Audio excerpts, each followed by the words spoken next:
आपण पाहता दैनिक Vidarbha Satyajit live news. आमचे मुख्य संपादक उद्धव फंगाळ यांनी दिलेल्या माहितीनुसार दैनिक विदर्भ सत्यजितचे मुख्य संपादक उद्धव फंगाळ व जिल्हा प्रतिनिधी समाधान बोडखे यांनी मेहकर तालुक्यातील अंजनी बुद्रुक या ठिकाणी जाऊन निवडणुकी संदर्भात जनतेच्या प्रतिक्रिया जाणून घेतल्या आहेत। आपण पाहत आहात विदर्भ सत्यजित लाईव्ह न्यूज। मेहकर विधानसभा संदर्भात आपण मेहकर लोणार या तालुक्यामध्ये जाऊन खेड्यापाड्यातील जनतेच्या प्रतिक्रिया घेत आहोत।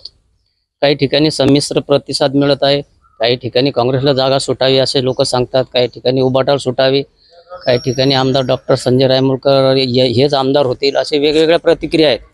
आपण आज आलो आहोत आजनी बुद्रुक, जे डोनगाव आजनी म्हणतो आपण, त्या ठिकाणी आलेलो आहे। या ठिकाणी सर्व गावातील प्रतिष्ठित मंडळी आहे।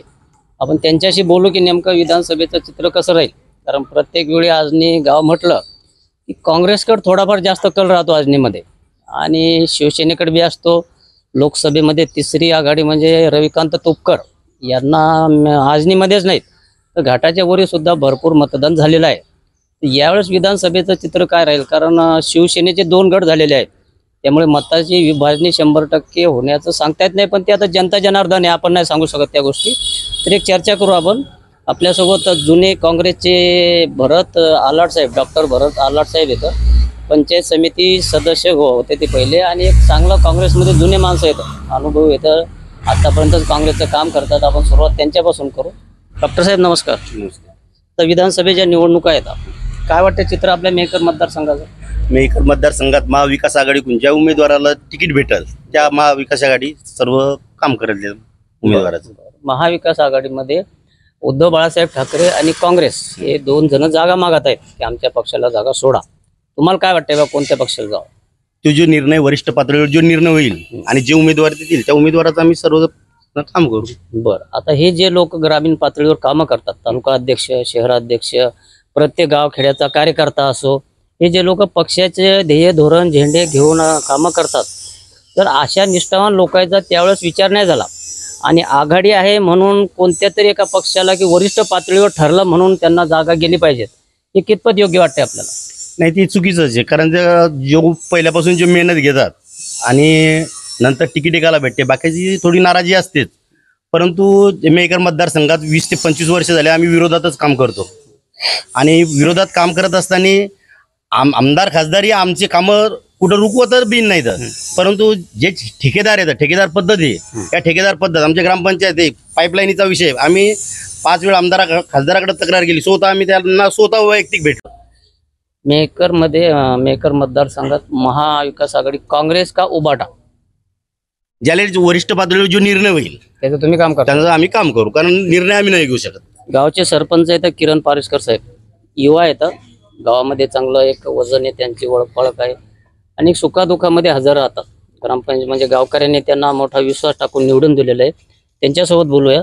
सरपंच काय राहील चित्र? चित्र जे 15 वर्षापासून कायम आहे तेच कायम राहील। बरं, काय राहील समजा? आमदार साहेब चौथी टर्म चौकार मारतील। आमदार साहेब ना? बरं।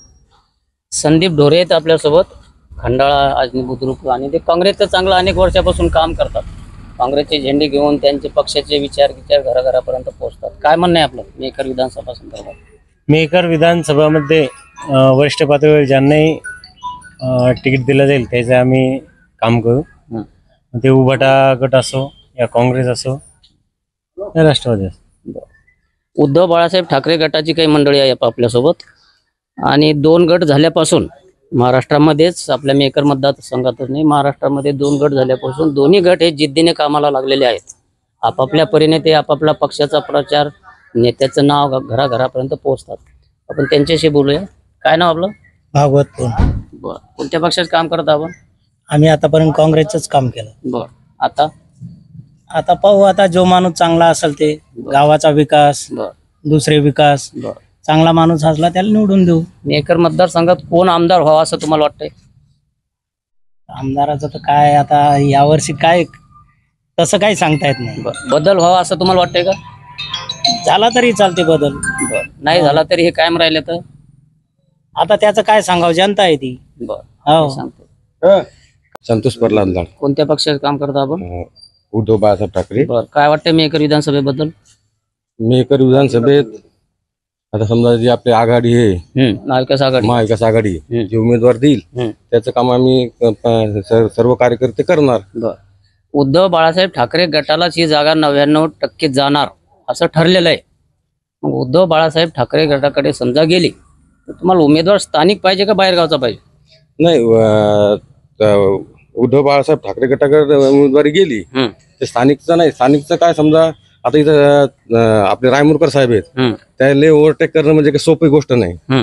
आणि त्याला सक्षम असा इथं उमेदवार आपल्याला वाटते स्थानिक दिला पाहिजे. बरोबर, पण स्थानिक इथले उमेदवार गोरगरीब येतं. या निवडणुकीला पैशाशिवाय काही होत नाही. त्याच्यामुळे पैशावालाच माणूस ते देतील त्या हिशोबाने आम्ही त्याचं काम करू.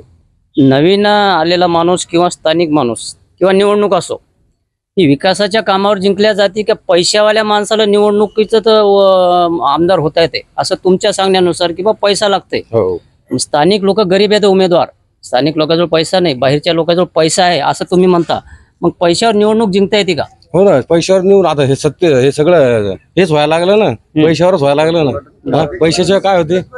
बर, पैशाशिवाय काहीच होत नाही ना. बर बर, आज समजा मी चांगला माणूस आहे, चांगलं काम करतो, पण माझा पैसा नाही ना. पैशाच्या जवळ येते का कोणी? कोण उमेदवार आहे असा उभाटामध्ये? समजा एक आपले सिद्धार्थ खरात साहेब येतं, दानू मानकर साहेब येतं, ते आपले गोपाळ बशिरे साहेब येतं, असे बरेच 10-15 उमेदवार आहेत सध्या. पण आता त्याच्यापैकी कोणाचं फायनल होईल हे काय सांगता येत नाही. ठीक आहे. आसरू किशन लाड. बर, काय समस्या आपल्या? आमची समस्या रस्त्याची. बर, तर मला कळते तसा हा रस्ता झालेला नाही. बर, एक साखळी रस्ता आहे, 10 फूट राहिला नाही. आणि कंप्लेंट कमीत कमी 25 कंप्लेंट आहे माझी ग्रामपंचायतीत. ते ग्रामपंचायतीवाले फक्त पैसा फेकला आणि कितीकडे पळतात. बर बर, माणसाकडं पाहायचं काम नाही. म्हणजे अधिकारी काम करत नाही का? करतच नाही अधिकारी.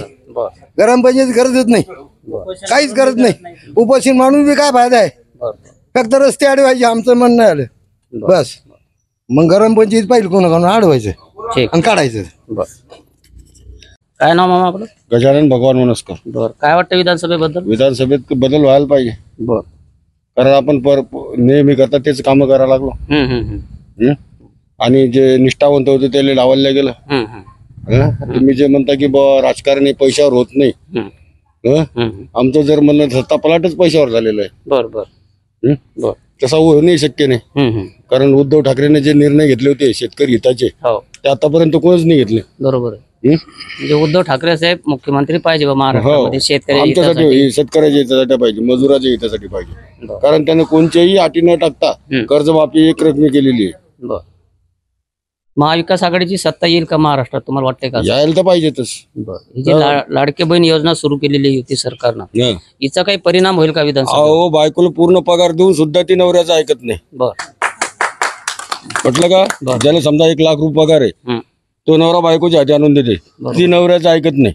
तर 1500 रुपयावर सरकारचं ऐकलं हे कशावर? बरोबर, म्हणजे त्या योजनेचा काही परिणाम होणार नाही आम्हाला नाही वाटत होईल म्हणून. बर, काय नाव आपलं? आपलं बोलायसारखं आहे का नाही? एवढं जे पक्ष आहे आपल्या इकडे बोलायसाठी काहीच नाही, कारण बोलण्यात काही तथ्यच नाही. म्हणजे लक्षात कोणतं काम जे मोठ्या सरकून काम निघते लगेच खालच्या पर्यंत काम येते, याच्यात कोणतेच मला अशी बोलायची इच्छाच नाही माझी. याच्यावर माझी बोलायची इच्छा नाही.